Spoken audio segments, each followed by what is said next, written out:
Halo guys, Assalamualaikum warahmatullahi wabarakatuh.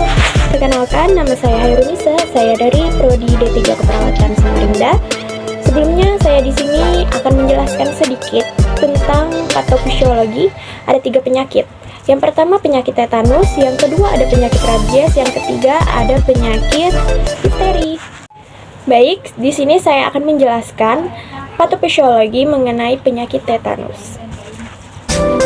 Patofisiologi penyakit tetanus yaitu Clostridium tetani masuk ke dalam tubuh manusia biasanya melalui luka dalam bentuk spora. Penyakit ini akan muncul bila spora tumbuh menjadi bentuk vegetatif yang menghasilkan tetospasmin pada keadaan tekanan oksigen rendah, nekrosis jaringan atau berkurangnya potensi. Nah, yang kedua ada penyebaran melalui sistem limfatik. Toksin yang berada dalam jaringan akan segera cepat masuk ke dalam nodus limfatikus. Selanjutnya melalui sistem limfatik masuk ke peredaran darah sistemik. Dan yang ketiga ada penyebaran ke dalam pembuluh darah. Nah, di sini toksin masuk ke dalam pembuluh darah terutama melalui sistem limfatik, namun dapat pula melalui sistem kapiler di sekitar luka. Penyebaran melalui pembuluh darah merupakan cara yang penting sekalipun tidak menentukan beratnya penyakit. Pada manusia sebagian besar toksin diabsorpsi ke dalam pembuluh darah sehingga memungkinkan untuk dinetralisasi atau ditahan dengan pemberian antitoksin dengan dosis optimal yang diberikan secara intravena. Nah, toksin di sini tidak masuk ke dalam susunan saraf pusat melalui peredaran darah karena sulit untuk menembus saraf otak.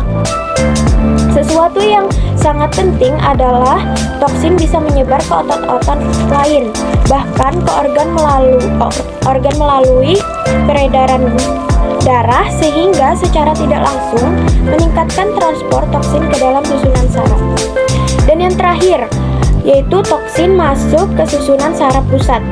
Toksin masuk ke dalam susunan saraf pusat dengan penyebaran melalui serabut saraf secara cara retrograd. Toksin mencapai susunan saraf pusat melalui sistem atau nukleus motorik batang otak, kemudian bergabung dengan reseptor presinaptik dan saraf inhibitor.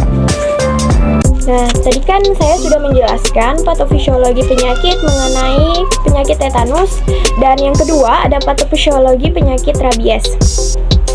Virus rabies ini terdapat pada liur hewan yang terinfeksi menularkan kepada hewan lainnya atau manusia melalui gigitan atau melalui jilatan pada kulit yang tidak utuh. Virus akan masuk melalui saraf-saraf menuju ke medula spinalis dan otak, yang merupakan tempat mereka berkembang biak dengan kecepatan 3 mm per jam. Selanjutnya virus akan berpindah lagi melalui saraf kelenjar liurnya ke dalam liur. Pada 20% penderita rabies dimulai dengan kelumpuhan pada tungkai bawah kelenjar ke seluruh tubuh, menjalar ke seluruh tubuh. Tetapi penyakit ini biasanya dimulai dengan periode yang pendek dan depresi mental. Nah, keresahan, tidak enak badan, dan demam. Keresahan akan meningkatkan menjadi kegembiraan yang tak terkendali dan penderita akan mengeluarkan air liur. Kejang otot, tenggorokan, dan pita suara bisa menyebabkan rasa sakit yang luar biasa. Kejang ini terjadi akibat adanya gangguan daerah otak yang mengatur proses menelan dan pernapasan. Angin sepoi-sepoi dan mencoba untuk minum air bisa menyebabkan kejang-kejang ini. Oleh karena itu, penderita rabies tidak dapat minum. Gejala ini disebut hidrofobia atau takut air. Lama-kelamaan akan terjadi kelumpuhan pada seluruh tubuh, termasuk pada otot-otot pernapasan, sehingga menyebabkan depresi pernapasan dan yang dapat mengakibatkan kematian. Nah, yang ketiga, saya akan menjelaskan penyakit difteri. Yang terakhir, patofisiologinya penyakit difteri.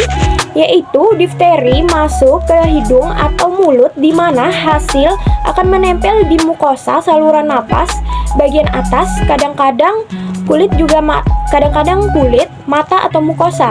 Nah, setelah 2-4 jam hari masa inkubasi kuman dengan Corinnephage menghasilkan toksik yang mula-mula diabsorpsi oleh membran sel, kemudian penetrasi dan interferensi dengan sintesa protein bersama-sama dengan sel kuman, mengeluarkan suatu enzim penghancur terhadap nikotinamid adenine dinukleotid atau NAD.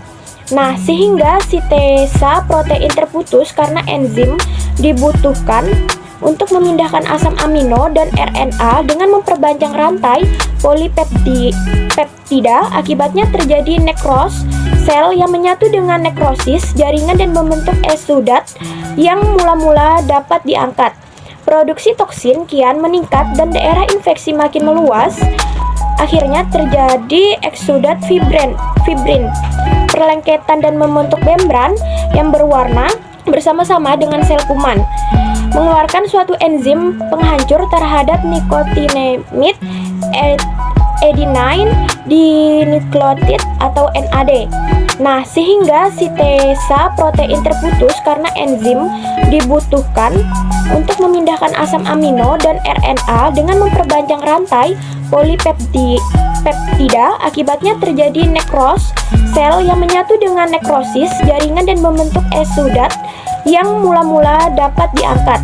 Produksi toksin kian meningkat dan daerah infeksi makin meluas. Akhirnya terjadi eksudat fibrin, perlengketan dan membentuk membran yang berwarna